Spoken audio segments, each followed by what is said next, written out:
വിശുദ്ധ റംസാനെ വരവേൽക്കാൻ ഒരുങ്ങി വിശ്വാസികൾ. സംസ്ഥാനത്ത് ഇന്ന് റംസാൻ മാസപ്പിറവി കാണുകയാണെങ്കിൽ നാളെ വ്രതം ആരംഭിക്കും.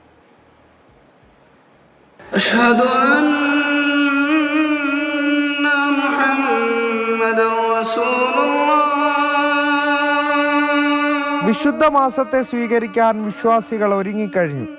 പള്ളികളും വീടുകളുമെല്ലാം വൃത്തിയാക്കി ഇനി റംസാൻ മാസപ്പിറവിക്കായുള്ള കാത്തിരിപ്പാണ്. ഇന്ന് റംസാൻ മാസപ്പിറവി കാണുകയാണെങ്കിൽ വ്രതാരംഭമാകും.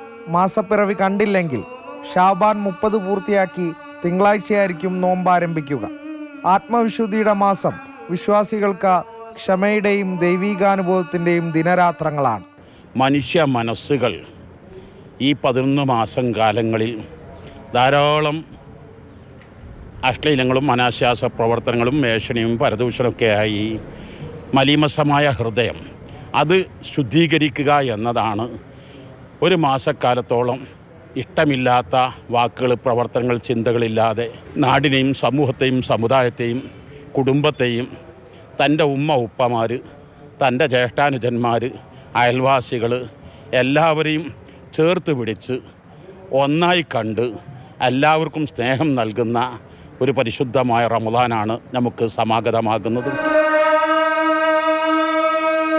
പകൽ മുഴുവൻ നീളുന്ന വ്രതാനുഷ്ഠാനവും രാത്രിയിലെ ദൈർഘ്യമേറുന്ന നിസ്കാരവുമാണ് റംസാനിലെ പ്രധാന ആരാധനകൾ. ഖുർആൻ അവതീർണമായ മാസം കൂടിയാണ്. ദാനധർമ്മങ്ങൾ വർദ്ധിപ്പിച്ചും വിശ്വാസികൾ ദൈവത്തിലേക്ക് അടുക്കുന്നു. ഇത്തവണയും നോമ്പെത്തുന്നത് കടുത്ത ചൂടുകാലത്താണ്.